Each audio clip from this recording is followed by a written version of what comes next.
miserable, makaluluoy day, nganong makaluluoy sa tubangan sa Ginoo bisag dato ka, pobre ka. Moabot ang panahon, dili lang kay pobre kung dili blind ka. Dili lang kay panahon blind ka, naked pagyud ka. Manang kuan ba, hubo ka diha sa tubangan sa Ginoo nga sige kag pangalagad, sige kag ato simbahan, sige kag paminaw pulong sa Ginoo nya naked day ka. Abi niyo kanang mga alagad sa Ginoo naman ay robe of righteousness. Ingon pa diha sa Isaiah chapter 60, mga tao nga nagdawat sa Ginoo do na siya ay robe of righteousness and garment of praise. Nana sila ay mga sinina sa pagdaig, ug nana sila ay sinina sa pag gitawag og pagkamatarong. Mabitan ang revelation si Jesus Christ mo ani as a bridegroom kay makigminyo siya sa atoa. Unya siya mag-prepare anang iyang minyoan nga ma-ready na siya nga masuotan na siya og fine linen. Mao to atong gisbutan atong una.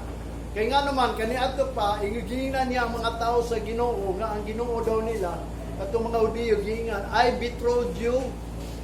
Na-engage ang Ginoo sa ilaha. Karang kumbaga pa ba uyab sila sa Ginoo. O bitaw na nga si Apostol Pablo po gisumpay niya diri sa ato ang mga Gentiles. Maayo daw ta kay ngano man gihimo ta niyang spouse sa Ginoo. Si Apostol Pablo naghimo nga kita mahimong spouse ba kanang kaslunon ta sa Ginoo kanang usay ng spouse partner.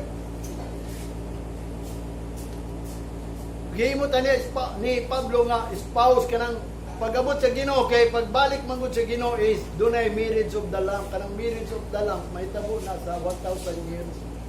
Mo na gitawag og year of jubilee. Millennium years. Iyan na sa Ginoo 1,000 na. Samantalang kita diri 60 lang ta tuto, 80 lang ta.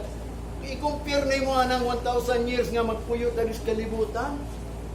Di mo ganahan na. Unya kanang uban nga di iya sa Ginoo magpuyo within 1,000 years dito sa tormention. Magpuyo sila dito sa kasakitan.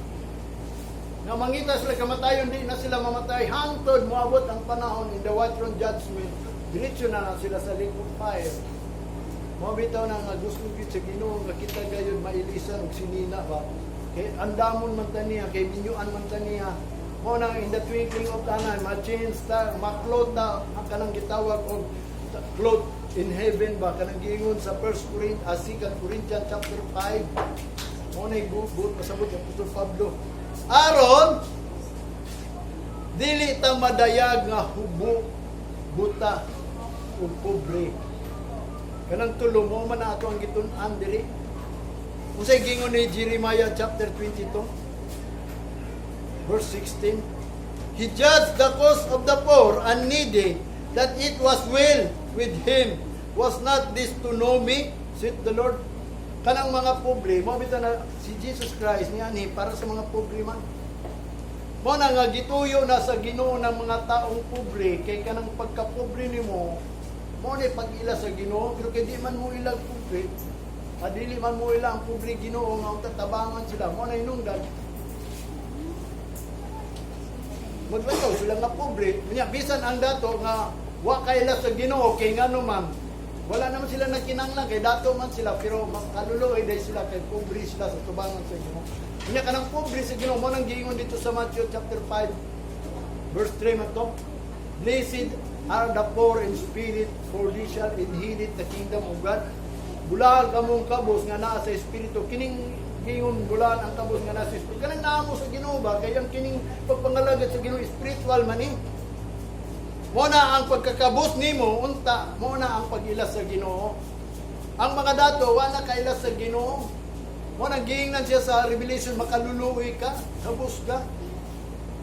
Mo na ang Santiago nagingon si James chapter 2 verse 5. Hearken my beloved brethren, hath not God chosen the poor of the world, rich in faith and heirs which He hath promised to them that love Him.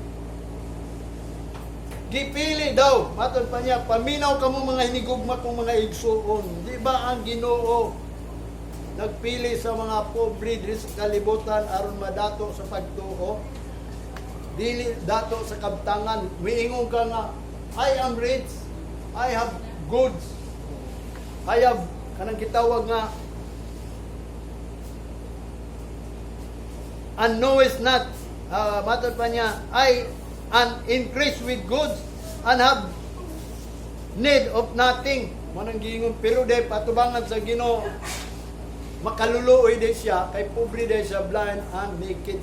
Mo bitaw na iyang giingon din ni sa tiyago, paminaw kamo, mga igsoon kong hinigugma, di ba ang Ginoo nagpili sa kabus, dili sa dato sigmuingon ka, kanang mga dato, giingnan dyan sa Revelation, makaluluoy mo.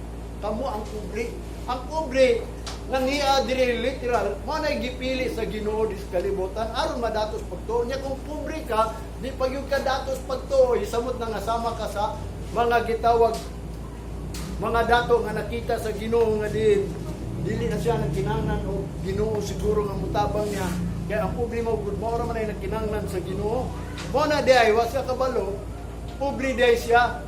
Unya ang pobre nga wa pagid kaila sa Ginoo, mas maayo pa tong mga dato nga wa kaila sa Ginoo. Pagabot sa panahon pobre rong gyapon.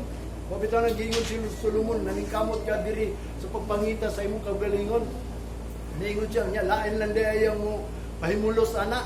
Una sayang, wala iyang giingon ni Solomon nga undangin na ang iyong pagpangita aron kamo madato. Wala niingon si Solomon, mo na nga din ang pobre gipili na sa Ginoo dis kalibutan aron madato sa pagtuo niya. Pobre ka wa pagid ka nadato sa pagtuo. Useless yung sound mo pagkadato sa pagtuo nga wa makaipulos sa Ginoo nga nadunggan. Mo bitaw ng faith cometh by hearing, niya walay pag-hear. Yung sa pagpaminaw, mo bitaw na walay muwali, walay speaking. Niya kung walay ipadala, kinsa may muwali ninyo. Mo bitaw na kanang pastor ipadala na ninyo. Whether blind na sila, blind God or dili blind, ang problema diha kung ikaw naa ka sa blind guide nga wa nagsulti gyud nimo. Wana yang gingon sa Matthew, blessed are the poor in spirit, for there is the kingdom of heaven. Katong mga kabus na agitoy kingdom sa langit.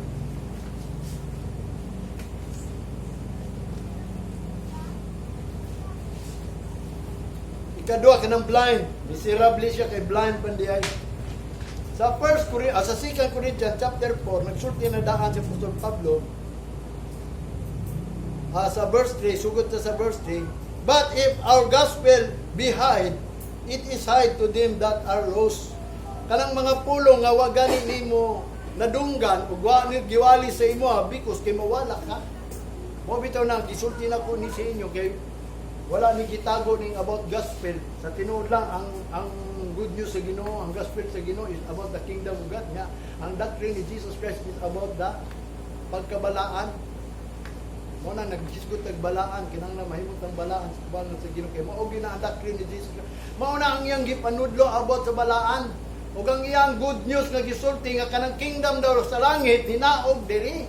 Mo na kung magprita ang manner sa mga tao magampo, mga kinaiya ba kanang mingon thy kingdom come, thy will be done. Nga ang kingdom nga ikaw naa na sa kingdom, ikaw ang may katungod mo ampo, niya ampo ka sa Ginoo, gani ka sa kingdom. Mo bitaw na ningon si Jesus Christ, seek ye first the kingdom.